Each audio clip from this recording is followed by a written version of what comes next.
Hey, what's going on, guys? We're at 6.6, the end of chapter 6, and we are looking at example 1. But before we start example 1, we just have to make sure we understand complex plane and complex numbers. You've done complex numbers before. They are basically numbers with a real component and an imaginary component. Remember, the square root of -1 does not exist. So we use the letter I to represent it. So over here we have 1 plus 3i. That's a complex number. And the complex plane is composed of a real axis and an imaginary axis.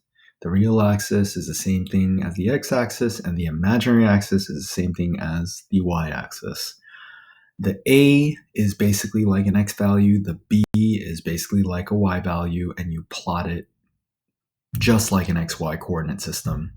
So 2 plus 3i would be 2 over and 3i. Not anything crazy.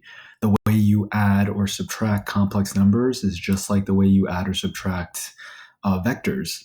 So if you have a vector u and a vector v and you add them, you end up with vector u plus v, which is just adding your horizontal and your vertical components together.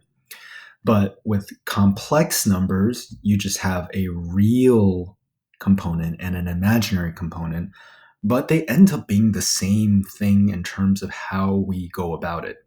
We just label them differently and we just call them different things. But at the end of the day, a plus bi is a complex number, and you have a real axis and an imaginary axis for your complex numbers. The other thing is, if you go into deal with things in physics with electricity and other fields out there with engineering and science, you deal with imaginary numbers not because they exist, but because on paper there might be some computations where you end up having a square root of -1. In those cases, working with square roots of -1 is part of the math and easy to understand. All right, I'll see you guys in example 2.